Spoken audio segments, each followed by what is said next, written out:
Hi everyone, welcome to my audiobook series, which every day I will read one chapter of a story I've chosen.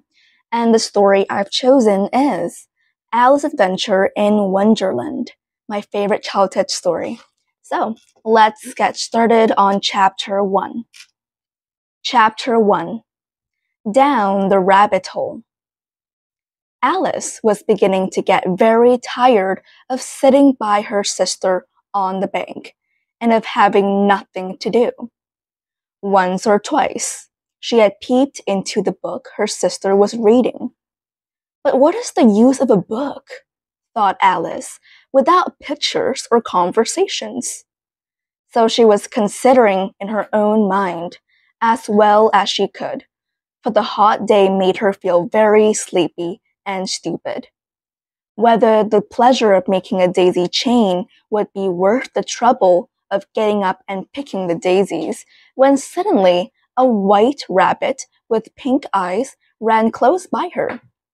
There was nothing so very remarkable in that, nor did Alice think it so very much out of the way to hear the rabbit say to itself, oh dear, I shall be too late."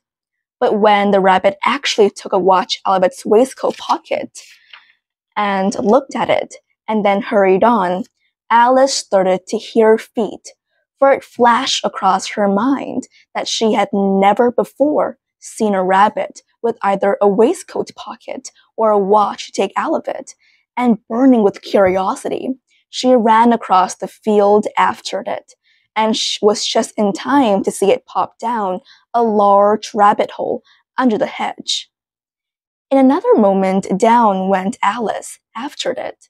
The rabbit hole went straight on like a tunnel for some way, and then dipped suddenly down, so suddenly that Alice had not a moment to think about stopping herself before she found herself falling down what seemed like to be a very deep well. Either the well was very deep, or she fell very slowly, for she had plenty of time as she went down to look about her, and to wonder what was going to happen next.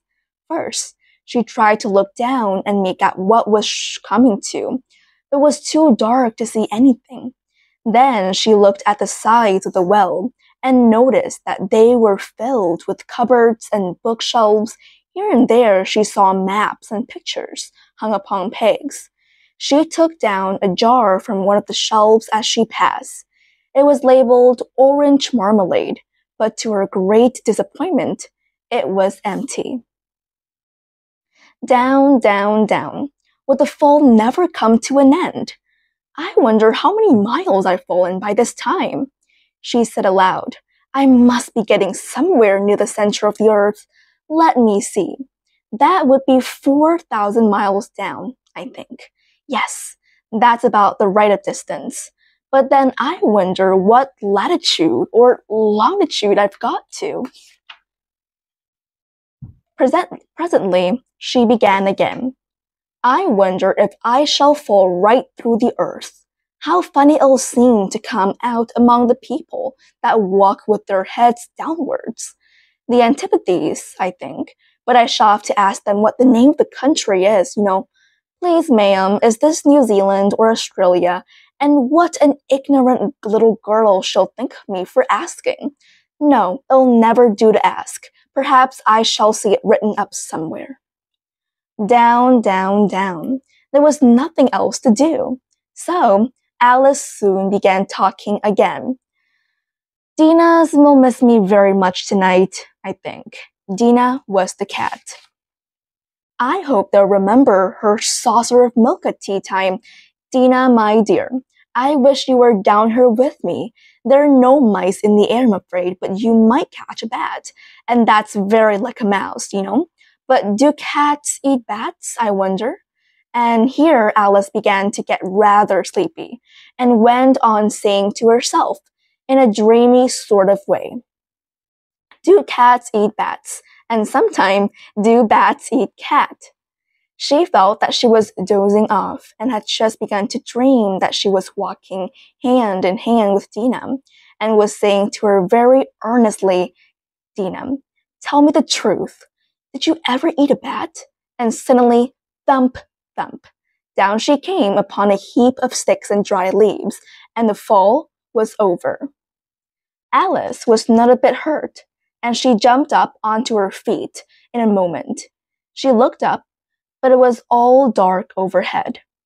Before her was another long passage, and the white rabbit was still in sight, hurrying down it. There was not a moment to be lost away when Alice like the wind, and was just in time to hear it say, as it turned a corner, "Oh, my ears and whiskers, how late it's getting!" She was close behind it when she turned the corner, but the rabbit was no longer to be seen. She found herself in a long, low hall, which was lit up by a row of lamps hanging from the roof. There were doors all around the hall, but they were all locked. And when Alice had been all the way down one side and up the other, trying every door, she walked sadly down the middle, wondering how she was ever to get out again. Suddenly, she came upon a little three-legged table, all made of solid glass. There was nothing on it but a tiny golden key, and Alice's first idea was that this might belong to one of the doors of the hall, but alas, either the locks of the doors were too large or the key was too small. But at any rate, it would not open any of them. However, on the second time round, she came upon a low curtain she had not noticed before, and behind it was a little door about 15 inches high. She tried the little golden key in the lock, and to her great delight, it fitted. Alice opened the door and found that it led into a small passage, not much larger than a rat hole. She knelt down and looked along the passage into the loveliest garden you ever saw. How she longed to get out of that dark hole and wander about among those beds of bright flowers and those cool fountains, but she could not even get her head through the doorway. And even if my head would go through, thought poor Alice, it would be of very little use without my shoulders. Oh, how I wish I could shut up like a telescope. I think I could, if I only knew how to begin. For you see, so many out-of-the-way things had happened lately that Alice had begun to think that very few things indeed were really impossible. There seemed to be no use in waiting by the little door, so she went back to the table, half hoping she might find another key on it, or at any rate, a book of rules for shutting people up like telescopes. This time, she found a little bottle on it, which certainly was not here before, said Alice.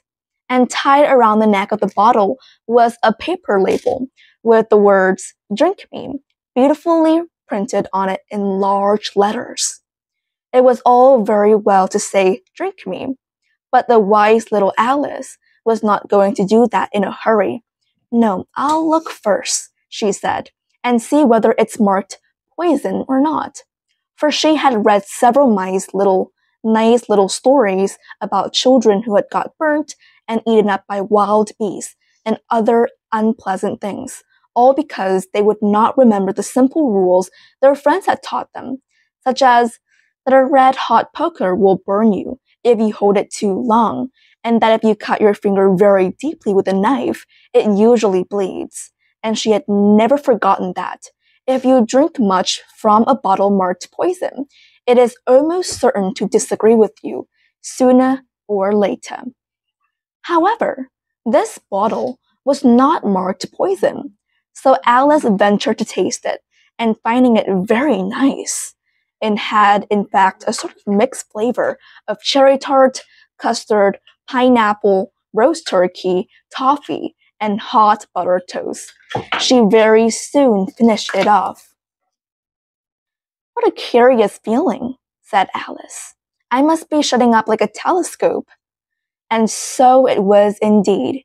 She was now only 10 inches high, and her face brightened up at the thought that she was now the right size for going through the little door into that lovely garden. First, however, She waited for a few minutes to see if she was going to shrink any further. She felt a little nervous about this, for it might end, said Alice to herself. It might going out altogether, like a candle. I wonder what I should be like then.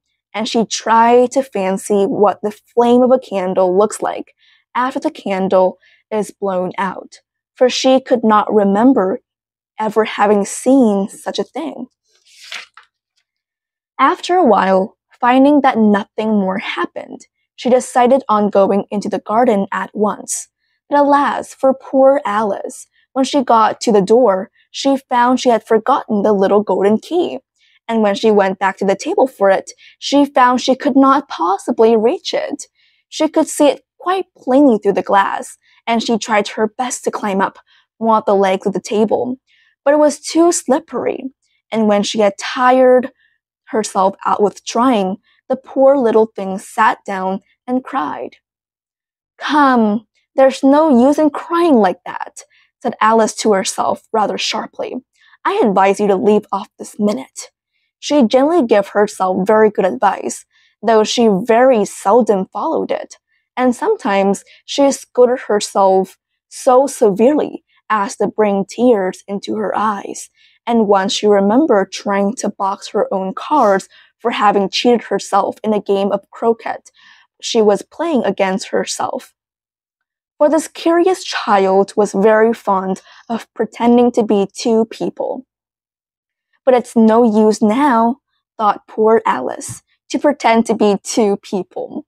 Why, there's hardly enough of me left to make one respectable person. Soon, her eye fell on a little glass box that was lying under the table. She opened it and found it in a very small cake, on which the words "Eat me" were beautifully marked in currants. Well, I'll eat it, said Alice. If it makes me grow larger, I can reach the key, and if it makes me grow smaller, I can creep at the door, so either way I'll get into the garden, and I don't care which happens. She ate a little bit, and said anxiously to herself, which way, holding her hand on the top of her head to feel which way was growing, and she was quite surprised to find that she remained the same size. To be sure, this is what generally happens when one eats cakes, but Alice had got so much into the way of expecting nothing but out of the way things to happen, that it seemed quite dull and stupid for life to go on in the common way. So she set to work, and very soon she finished off the cake. And that's it for chapter 1. Next time, I'll read chapter 2 called The Pool of Tears to find out more about Alice's adventure. See you.